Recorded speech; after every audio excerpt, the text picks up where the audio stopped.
ప్రస్తుతం మనతో పాటు ప్రొఫెసర్ గాలి వినోద్ కుమార్ గారు ఉన్నారు. మాట్లాడించే ప్రయత్నం చేద్దాం. సార్ చెప్పండి, అసలు డీలిమిటేషన్ రానున్నట్లు కూడా వార్తలు నడుస్తున్నాయి. ఒకవేళ వస్తే నష్టాలు ఏ విధంగా ఉంటాయి, లాభాలు ఏ విధంగా ఉండే అవకాశాలు ఉంటాయి? ముందుగా యాక్చువల్గా ఇట్లాంటి సమస్యలు ఉంటాయని నేను దక్షిణ భారత జేఏసీ ఏర్పాటు చేయడం 2013లో దాని ఆధ్వర్యంలో ఏం చేశామంటే ఈ కామన్ క్యాపిటల్ వద్దు, సెకండ్ క్యాపిటల్ చేయండి హైదరాబాద్ అని చెప్పాను.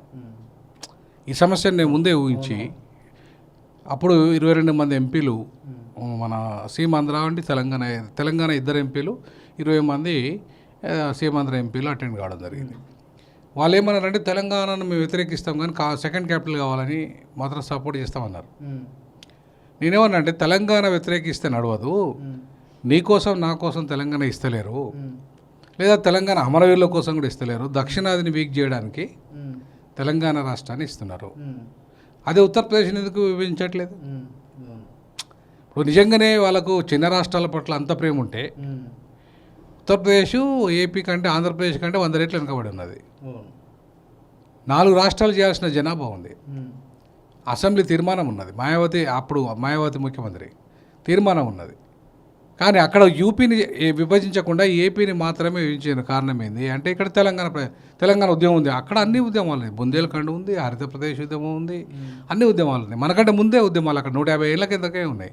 అక్కడ ఎందుకు చేయలేదంటే దాన్ని నార్త్ ఇండియాలో 80 సీట్లు అట్నే పెట్టుకున్నారు వాళ్ళు. 42 సీట్లను మాత్రం ఇక్కడ విభజించారు ఎంపీలను. కారణం ఏంది?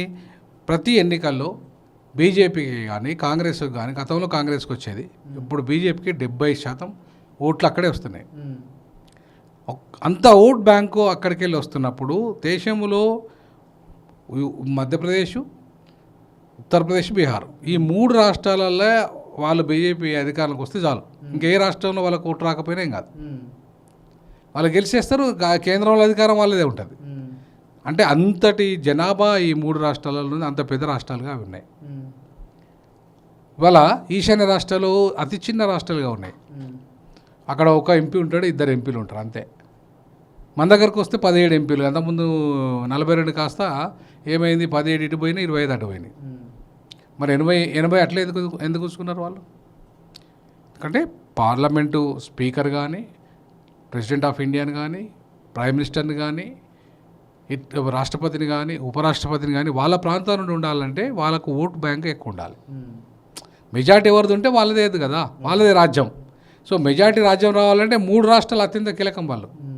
సో అందుకే వాళ్ళు యూపీని విభజించలేదు, మధ్యప్రదేశ్ని ఇప్పుడు విభజించలేదు, ఉత్తరప్రదేశ్ మన బీహార్ని ఇప్పుడు విభజించలేదు.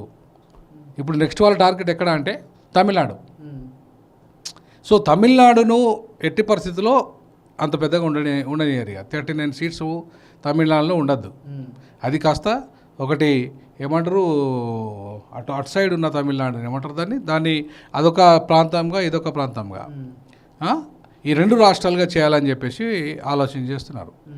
ఇవాళ తమిళనాడుకు ఎందుకు వస్తుందంటే తమిళనాడు డీలిమిటేషన్ వ్యతిరేకిస్తుంది. కీలకంగా తమిళనాడు డీలిమిటేషన్ ఎందుకు వ్యతిరేకిస్తుంది? అసలు డీలిమిటేషన్ అంటే ఏంది?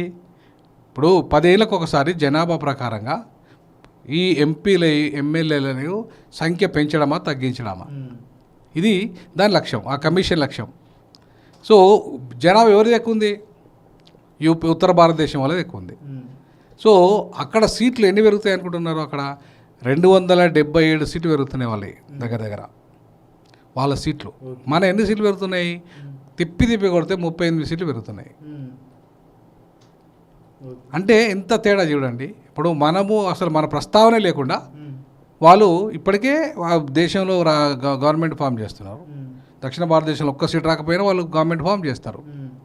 సో అంటే కుటుంబ నియంత్రణ ఆపరేషన్లు కూడా దక్షిణ రాష్ట్రాలు ఆ మధ్యకాలంలో చాలా వరకు చేసుకున్నారు. నార్త్ సైడ్ ఉన్నటువంటి స్టేట్స్లో అసలు ఎక్కడ కూడా పూర్తి మొత్తంలో కూడా కుటుంబ నియంత్రణ ఆపరేషన్ జరగలేదు. ఈ ఎఫెక్ట్ ఏమైనా ఉంటుందా? నేనేమంటా, కుటుంబ నియంత్రణ అనేది అక్కడ పాలసీ, ఇక్కడ పాలసీ. ప్రభుత్వం ఎక్కడైనా పాలసీగా దాన్ని ఇంప్లిమెంట్ చేయాలి. ఇక్కడ వాళ్ళు ఎందుకు చేసుకున్నారు అంటే ఇక్కడ చదువుకున్న వాళ్ళు ఎక్కువ ఉన్నారు కదా, ఇక్కడ విద్యావంతులు ఉన్నారు కాబట్టి ఇక్కడ వాళ్ళు ఆచరించారు. వాళ్ళంతా అనాడిగాన్లు ఎక్కువ ఉన్నారు. అక్కడ కమ్యూనల్ ఫోర్సెస్ ఎక్కువ ఉన్నాయి. మతతత్వవాదులు, ఈ పిచ్చి కులం అంటే పిచ్చోళ్ళు అక్కడ ఉన్నారు కాబట్టి వాళ్ళు అక్కడ ఇష్టారాజ్యంగా పిల్లల్ని కనడం. అది హిందువులా ముస్లింలా ఎవరైనా కానీ. సో అక్కడికి ఇక్కడికి తేడా ఎందుకు అంబేద్కర్ ఏమన్నా అంటే 55లో చెప్పాడు, దక్షిణ భారతదేశానికి హైదరాబాద్ను దేశానికి రెండవ రాజధాని చేయండి, ఉత్తర భారతదేశానికి ఢిల్లీని రాజధాని చేసుకోండి. దానివల్ల పరిష్కారం ఏంది? ఈ కమ్యూనల్ ఫోర్సెస్ ఎక్కడైతే ఉంటాయో మీరు మీ పరిపాలన చేసుకోండి. ఇక్కడ సెక్యులర్ ఫోర్సెస్, డెమోక్రటిక్ ఫోర్సెస్ ఉన్నాయి ఇక్కడ. సో కాబట్టి దక్షిణ భారతదేశానికి సపరేట్గా ఒక క్యాపిటలే ఉండాలి అని చెప్పి అంబేద్కర్ ప్రతిపాదించాడు. సార్ హైదరాబాద్ నగరం ఎందుకు? పక్కనే బెంగళూరు ఉంది, పూణే కూడా, మహానగరాలు కూడా ఉన్నాయి, అవి కూడా తీసుకోవచ్చు కదా. అంటే వాళ్ళు కూడా అడుగుతారు కదా, ఆ రాష్ట్రానికి సంబంధించిన నేతలు. చెప్తాను నేను ఇప్పుడు, బెంగళూరు ఉంది, బెంగళూరులో వాటరే దొరకట్లేదు, ఒకటి నీళ్ళే దొరకట్లేదు, స్థలమే దొరకట్లేదు. తర్వాత ఇప్పుడు మద్రాస్ ఉంది, చెన్నై ఉంది. చెన్నై మొత్తం సముద్రం ఉంటుంది. సో అక్కడికి వెళ్ళి ఎవరైతే శత్రు దేశాలు ఉన్నాయో సముద్రయానంగా వచ్చేస్తారు బాంబు స్క్వాడ్ వేయడానికి. తర్వాత ఇంకా ఇక్కడ తిరువనంతపురం ఉంది. తిరువనంతపురము అది అసలు ప్లేసే కాదు, అసలు సూటబుల్ ప్లేసే కాదు అది క్యాపిటల్కి. సో ఇంకేముంది? ఇక హైదరాబాద్ ఒకటే కదా ప్రత్యామ్నాయంగా. కాబట్టి దక్షిణ భారతదేశంలో హైదరాబాద్ సేఫెస్ట్ ప్లేస్, హైట్ ఉన్న ప్లేస్, చుట్టూ ఎక్కడ సముద్రం లేదు, ఎక్కడ కూడా శత్రు దేశాలు కూడా వచ్చి బాంబు వేయడానికి కూడా ఆస్కారం లేదు. ఎందుకంటే అది మొత్తం డిఫెన్స్లన్నీ ఇక్కడే ఉన్నాయి. 22 పరిశోధన డిఫెన్స్ పరిశోధన శాఖలు ఇక్కడ పనిచేస్తున్నాయి. మొత్తం డిఆర్డిఎల్ ఇక్కడే, అన్నీ ఇక్కడే. వాతావరణానికి అనుకూలమైన వాతావరణం. మీకు ఢిల్లీ వాతావరణం సరిగా ఉండదు. సో కాబట్టి ఇవాళ ఢిల్లీ కంటే 100 రెట్లు మెరుగు హైదరాబాద్, 100 రెట్లు, 1 రెట్టు కూడా కాదు. సో కాబట్టి 2030 వరకు ఢిల్లీ అనేది క్లోజ్ అవుతుందని చెప్పి శాస్త్రవేత్తలు ఎప్పుడు చెప్పారు? 30 ఏళ్ళ క్రితమే చెప్పారు. ఢిల్లీ ఉండదు, ఢిల్లీ స్థానం ఉండదు, అది కొలాప్స్ అయిపోతుంది, అక్కడ ఎర్త్క్వేక్స్ వస్తాయి, కాబట్టి హైదరాబాద్ షిఫ్ట్ చేయమని చెప్పి 30 ఏళ్ళ క్రితం చెప్పారు. మరి ఇంతవరకు చేయట్లేదు. 55లో అంబేద్కర్ చెప్పాడు, ఎందుకు చేయట్లేదు షిఫ్టింగ్? సో కాబట్టి అంటే ఉత్తరాది ఆధిపత్యం వాళ్ళ చేతుల్లో ఉండాలి, పవర్ క్యాపిటల్ సిటీ వాళ్ళ ప్రైమ్ మినిస్టర్ వాళ్ళ చేతిలో ఉండాలి, ప్రెసిడెంట్ వాళ్ళ చేతిలో ఉండాలి, అన్ని వాళ్ళ చేతిలో ఉండాలంటే జనం వాళ్ళ చేతిలో ఉండాలి, అధికారం వాళ్ళ చేతిలో ఉండాలి. సో కాబట్టి ఎక్కువ సీట్లు వాళ్ళ చేతిలో ఉండాలి. కాబట్టి దక్షిణాది కంటే నార్త్ సైడ్ ఎక్కువ జనాభా ఏమైనా ఉంటాయంటారు? ఇప్పుడు ఒక్క యూపీ జనాభా 25 కోట్లు, మొత్తం దక్షిణాదిలో ఉన్న అన్ని రాష్ట్రాల జనాభా 25 కోట్లే. అంటే మన అన్ని రాష్ట్రాల యొక్క బడ్జెట్ ఎంత అవుతుందో ఒక్క యూపీ బడ్జెట్ ఎంత పోతుంది. అట్లాగే ఒక్క క్యాపిటల్ సిటీ, ఢిల్లీ క్యాపిటల్ సిటీకి మనం మొత్తం మన క్యాపిటల్ సిటీస్ ఎన్ని ఉన్నాయో, తిరువనంతపురము, చెన్నై, హైదరాబాదు, ఇవన్నీ ఉన్నాయి కదా స్టేట్ క్యాపిటల్స్, వీటన్నిటికీ ఎంత బడ్జెట్ వస్తుందో ఒక్క ఢిల్లీ క్యాపిటల్కి అంత బడ్జెట్ వస్తుంది. ఎందుకు? అది దేశానికి రాజధాని. అదే హైదరాబాద్కు కూడా వచ్చింది అనుకోండి, ఢిల్లీతో సమానంగా బడ్జెట్ వస్తుంది. ఢిల్లీతో సమానంగా అక్కడ పార్లమెంట్ ఉంటుంది, సుప్రీంకోర్టు ఉంటుంది, కేంద్ర ప్రభుత్వ శాఖలు ఉంటాయి, అన్నీ ఉంటాయి, ఉద్యోగాలు వస్తాయి, ప్రభుత్వ ఉద్యోగాలు వస్తాయి, ప్రైవేట్ ఉద్యోగాలు వస్తాయి, భూమి విలువ పెరుగుతుంది. ఇవాళ ఒకటి వీళ్ళు చాలామంది ఏదైతే భయపడుతున్నారో, దానికి వస్తే కేంద్ర ప్రభుత్వం ఇన్వాల్వ్మెంట్ అవుతుంది, లేకపోతే ఏమంటారు ఇంకోటి అది కేంద్ర పాలిత ప్రాంతం అవుతుందని నేనంటాను. ఈ సందర్భంగా ఇప్పుడు ఇక్కడ డిఫెన్స్ ఉంది, ఇక్కడ డిఫెన్స్ కంటోన్మెంట్ ఉంది, అది కేంద్ర పాలిత ప్రాంతం కాదా? అది ఎవరి కంట్రోల్లో ఉంటుంది? స్టేట్ కంట్రోల్లో ఉంటుందా? అక్కడ ఉంది కంట్రోల్, నా గోల్కొండ దగ్గర ఒక కంటోన్మెంట్ ఉంది, వాళ్ళు ఎవరి కంట్రోల్లో ఉంటారు? ముఖ్యమంత్రి రేవంత్ రెడ్డి కంట్రోల్లో ఉంటారా? మరి అటువంటిప్పుడు ఇక్కడ కూడా అంతే ఉంటుంది. క్యాపిటల్ సిటీ కంట్రోల్ కూడా వాళ్ళ చేతిలో పోతుంది, తప్పదు. ప్రపంచంలో ఏ దేశంలోనైనా ఒక ప్రధానమంత్రి, ఒక ముఖ్యమంత్రి ఉన్నప్పుడు ముఖ్యమంత్రి ప్రాంతాన్ని ముఖ్యమంత్రి సెక్యూరిటీ చూసుకుంటుంది, ప్రధానమంత్రి చూసుకుంటుంది. ప్రపంచంలో ఎక్కడైనా ఉంటుంది అది. మరి దానికి అదో పెద్ద ఇష్యూ అయినట్టుగా, ఏదో పెద్ద మొత్తం కేంద్రం అంతా కంట్రోల్కి వెళ్ళిపోయినట్టుగా, అదంతా తప్పు కదా. మరి అట్లాంటి ఢిల్లీ మొత్తం కేంద్రం కంట్రోల్కి పోతే అక్కడంతా అట్లాంటి ఆపేటకి వెళ్తుంది అక్కడ. ఓకే సార్, మొన్న చెన్నైలో జరిగినటువంటి సమావేశానికి దక్షిణం వైపు ఉన్నటువంటి రాష్ట్ర ముఖ్య నేతలంతా కూడా పాల్గొన్నారు. కేవలం ఆంధ్రప్రదేశ్ చెందినటువంటి ముఖ్యమంత్రి చంద్రబాబు నాయుడు మాత్రమే అక్కడ పాల్గొనలేదు. జగన్ కూడా పాల్గొనలేదు, ఇద్దరు పాల్గొనలేదు. అంటే ఆంధ్రప్రదేశ్ వాళ్ళు ఏంటంటే ఇప్పుడు జగన్ అయినా, పవన్ అయినా, బాబా అయినా బీజేపీకి వాళ్ళు బీ టీంలు. సో కాబట్టి వాళ్ళు ఎవరు కూడా ధైర్యం చేయట్లేదు పోవడానికి, మాట్లాడడానికి ధైర్యం చేయట్లేదు. ఎందుకు? వాళ్ళ కొత్త రాష్ట్రము, మాకు బడ్జెట్ వస్తుంది, బడ్జెట్ తెచ్చుకోవచ్చు, మేము డెవలప్మెంట్ చేసుకుంటామనే ఆలోచనలో ఒకటి. రెండవది ఏంటంటే అక్కడ పవన్ని ముఖ్యమంత్రి చేసే ఆలోచనలో బీజేపీ ఉంది. ఎందుకు బీజేపీ పవన్ చేయాలనుకుంటుందంటే చంద్రబాబు ఎట్లా సీనియర్ నాయకుడు కాబట్టి వాళ్ళ మాటినాడు, అవునా? సో కాబట్టి ఇవాళ మళ్ళీ పవన్ అయితే జూనియర్ కాబట్టి వాళ్ళ మాట ఏంటాడు, వాళ్ళ కంట్రోల్లో ఉంటాడు, వాళ్ళ బీజేపీలో విలీనం చేస్తాడు జనసేనను. రేపు ఏపీలో పవర్ తెచ్చుకోవచ్చు. కాపు 30% దాకా జనాభా ఉంది. కమ్మలది ఏముంటుంది? 3-4% ఉంటుంది, కానీ కాపులది 30% జనాభా ఉంది. సో కాబట్టి ఇవాళ ఏ రకంగా చూసినా కాపు సామాజిక వర్గం కనుక బీజేపీ అయిపోతే పవర్ అటు వెళ్ళిపోతుంది. సో అందుకే ఇవాళ ఇక్కడ ఆ చంద్రబాబు నాయుడు ఇవాళ బీజేపీ కంట్రోల్లో ఎందుకుంటుండంటే పవర్కు నాకెళ్ళి షిఫ్ట్ అయిపోతుందేమో అనే భయంలో ఆయన ఉన్నాడు.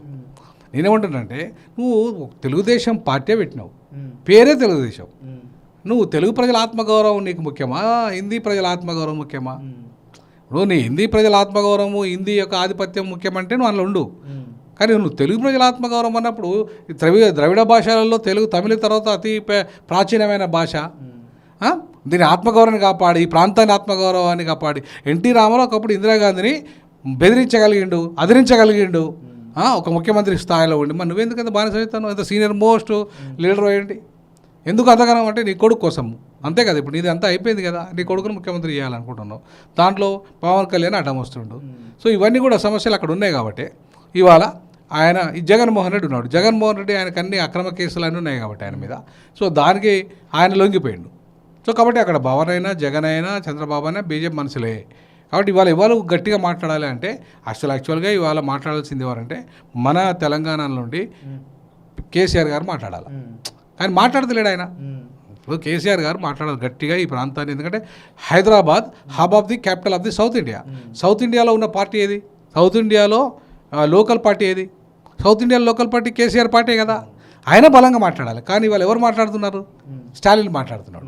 సో నేనేమంటానంటే స్టాలిన్ కాకుండా కేసీఆర్ గారు సీనియర్ మోస్ట్ లీడరు, ఈ ఇష్యూను దక్షిణాది ఇష్యూను కనుక సీరియస్గా తీసుకొని ఆయన లీడ్ చేయగలిగితే తప్పకుండా దేశంలో ఒక ఒక ఒక థర్డ్ ఫోర్సు ప్రత్యామ్నాయం అనేది వస్తుంది. స్టాలిన్ కూడా నాయకుడే, బలమైన నాయకుడే కాదని కాదు. కానీ ఆయన చెన్నైలో ఉంది ఆయనది, కానీ హైదరాబాద్ సెంటర్లో ఉన్నది ఎవరు? బీఆర్ఎస్. సో కాబట్టి నేను ఒకటే రిక్వెస్ట్ చేస్తా ఉన్నాను బీఆర్ఎస్ పార్టీని, మీరు సీరియస్గా ఈ తెలంగాణ ఉద్యమాన్ని ఎట్లా టేకప్ చేశారో దక్షిణాది ఉద్యమాన్ని కూడా మీరు టేకప్ చేయండి. మీ వల్ల అవుతుంది. ఇప్పుడు ఇది కాంగ్రెస్ పార్టీ, ఉత్తరాది పార్టీ, అవునా? అంటే ముఖ్యమంత్రి రేవంత్ రెడ్డి కూడా దీని మీద స్టాండ్ తీసుకొని ఖచ్చితంగా ఇక్కడ డీలిమిటేషన్ చేయకుండా అడ్డుకుంటామని చెప్తున్నారు. మరోపక్క రాహుల్ గాంధీ దీని మీద ఆయన వల్ల కాదు. ఎట్లయితే చెప్పండి. ఇప్పుడు డీలిమిటేషన్ అడ్డుకోవాలంటే పార్లమెంట్లో సంఖ్య ఉండాలి. పార్లమెంట్లో సంఖ్య ఉందా కాంగ్రెస్కు? లేదు. సరే ఇప్పుడు బీజేపీ, ఇప్పుడు ఇక్కడ బీజేపీ ఉత్తరాది పార్టీ, కాంగ్రెస్ ఉత్తరాది పార్టీ. మీరు అక్కడ హిందీ బెల్ట్లో మీ అంటే మెజారిటీ సీట్లు ఉన్న కాడ మీరు దూరం అవుతారా? కారు కదా. సో కాబట్టి అదంతా నాటకం అంతే, ఏం లేదు. ఇక్కడ ఏంటంటే తెలంగాణలో ఆయన అస్తిత్వం, ఉత్తరాది పార్టీ ఆయన ముద్ర పడకుండా ఈయన పోయిండట. యాక్చువల్గా కాంగ్రెస్ పార్టీ కూడా ఉత్తరాది పార్టీ. సో ఈ బీజేపీ కాంగ్రెస్ కలిసే కదా తెలంగాణ ఉమ్మడి ఆంధ్రప్రదేశ్లో ఒకటినాయి. మరి ఇవి రెండు కలిసి యూపీని ఎందుకు విభజించలే?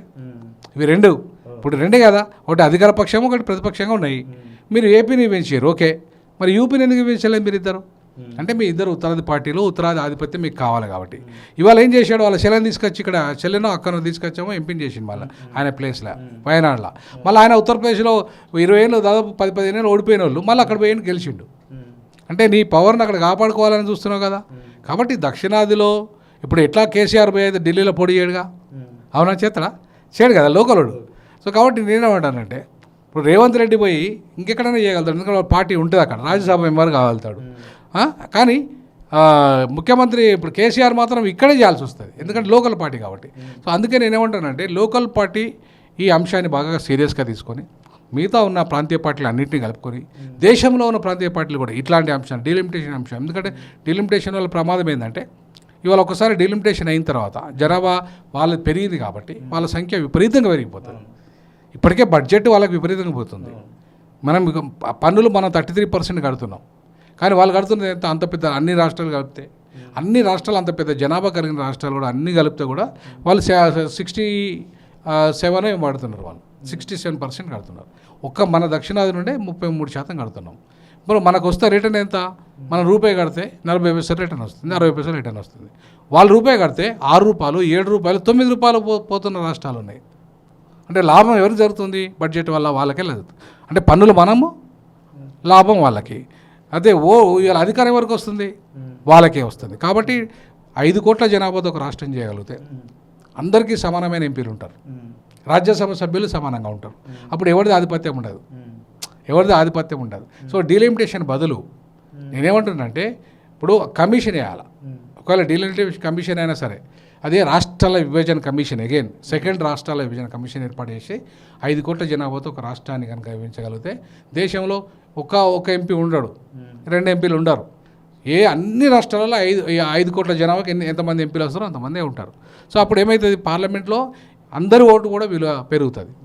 ఇప్పుడు ఏమైంది, ఒక ఉత్తరప్రదేశ్, బీహార్, మధ్యప్రదేశ్ ఓటేస్తే చాలు దేశంలో అధికారం వచ్చేస్తుంది. ఇక మేము ఎందుకు ఉండాలి, ఇక మరి దక్షిణాది వాళ్ళు ఎందుకు ఉండాలి, ఈశాన్య రాష్ట్రాల వాళ్ళు ఎందుకు ఉండాలి ఈ దేశంలో?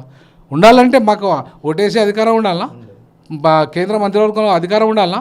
మరి అవన్నీ లేవే, సెకండ్ క్యాపిటల్ లేదే, మాకేది లేదే. అటువంటిప్పుడు అదే ప్రశ్నార్థకరంగా మనతో బీజేపీ ఇప్పటికైనా ఆలోచించాల్సింది ఏంటంటే డీలిమిటేషను బదులు రాష్ట్రాల పునర్విభజన కమిషన్ వేసి మొత్తం దేశంలో ఉన్న జనాభాని ఎట్లాగూ మళ్ళీ రీస్ట్రక్చరింగ్ చేయాలి.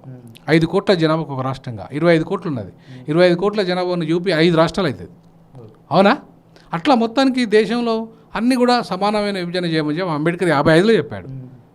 సో దాన్ని అమలు చేయగలిగితే ఖచ్చితంగా ఈ దేశం ఎవరికి ఒకరి మీద ఆధిపత్యం ఉండదు, ఒక భాష మీద ఆధిపత్యం ఉండదు, ఒక మతం మీద ఆధిపత్యం ఉండదు, అందరికీ సమానమైన ప్రాతినిధ్యం ఇవాళ కేంద్రంలో లభిస్తుంది.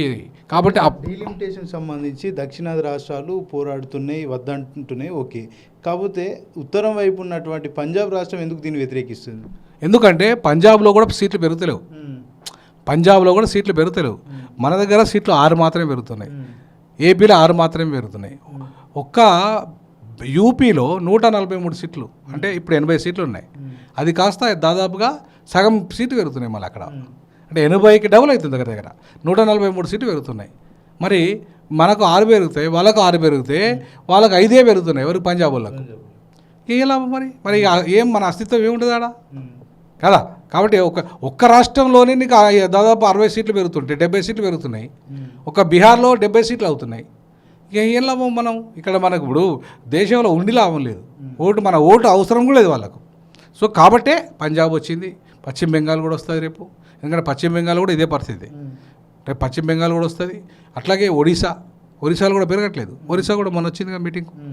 రేపు దేశంలో ఉన్న ఇంకా మిగతా ప్రాంతీయ పార్టీలు కూడా వస్తాయి, ఎందుకంటే పూర్తిగా ప్రాంతీయ పార్టీలు కనుమరుగైపోతున్నాయి, ప్రాంతీయ భాషలు కనుమరుగైపోతున్నాయి. హిందీ భాష పేరు మీద, హిందుస్థాన్ పేరు మీద, జమిలీ ఎన్నికల పేరు మీద, ఇవాళ ఈ జాతీయవాదం పేరు మీద, రకరకాల పేర్ల మీద ఇవాళ దేశంలో ఒక పెద్ద ఎమర్జెన్సీ టైప్, అంటే ఒక అధ్యక్ష తరహా పరిపాలన తీసుకురావాలనే ప్రయత్నం చేయబోతున్నాడు మోడీ గారు జమిలీ ఎన్నికల పేరుతో.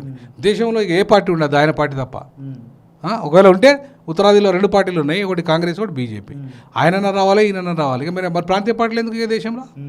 సో ఇట్లా ప్రాంతీయ పార్టీలను కొలాబ్ చేసే కార్యక్రమం, ప్రజాస్వామ్యాన్ని కొలాబ్ చేసే కార్యక్రమం, డిక్టేటర్షిప్ను తీసుకొచ్చే ప్రోగ్రాం జరగబోతుంది. కాబట్టి దాన్ని ఇవాళ వ్యతిరేకిస్తున్నారు. అట్లాగే పూర్తిగా దక్షిణాది అస్తిత్వమే దెబ్బతినబోతుంది. బడ్జెట్లో ఇప్పటికే దెబ్బతిన్నది, రేపు అధికారంలో కూడా దెబ్బతింటుంది. కాబట్టి ఖచ్చితంగా దాన్ని వ్యతిరేకించాలని చెప్పేసి నిర్ణయించింది. సార్, మీలాంటి మేధావులు చాలామంది కూడా డీలిమిటేషన్ అయితే వ్యతిరేకిస్తున్నారు, ఇది 100% నిజం. ఈ నేపథ్యంలో నిజంగానే మరి బీజేపీ పార్టీ కావచ్చు, లేకపోతే ఎన్డీఏ కూటమికి సంబంధించి నిజంగానే మరి డీలిమిటేషన్ అమలు చేస్తారనుకోవచ్చా, లేకపోతే వెనక్కి తగ్గే అవకాశాలు ఏమైనా ఉంటాయి? వాళ్ళు వెనక్కి తగ్గుతారని అయితే నేను అనుకోను. ఎందుకు అనుకోనంటే ఇవాళ జమిలీ ఎన్నికలకు ఆల్రెడీ బిల్లు ఆమోదమైంది. సో వాళ్ళు జమిలీ ఎన్నికలని 29 తర్వాతనో 29 కంటే ముందో పోతారు వాళ్ళు. సో జమిలీ ఎన్నికలు కంటే వాళ్ళు డీలిమిటేషను ఇవి అమలు చేయకపోతే, జనగణన చేయకపోతే రేపు ఉమెన్ రిజర్వేషన్ కూడా అమలు చేయలేరు వాళ్ళు. ఇప్పుడు ఉమెన్ రిజర్వేషన్ అనేది వాళ్ళకి కీలకం. ఎందుకు? సంఖ్య పెరుగుతుంది, సంఖ్య పెరిగినప్పుడు మహిళల సంఖ్య కూడా వాళ్ళకి తీసుకొచ్చుకొని మెజారిటీ చూపించుకోవాలి కదా వాళ్ళు. కాబట్టి ఇవాళ మహిళలకి ఒక రిజర్వేషన్ అమలు చేయాలి అంటే డీలిమిటేషన్ కావాలి. అట్లాగే ఇవాళ డీలిమిటేషన్ జరిగితేనే దేశంలో జమిలీ ఎన్నికలు పోవచ్చు వాళ్ళు, ఎందుకంటే మొత్తం సంఖ్య పెంచాలి కదా, ఎంపీల సంఖ్య.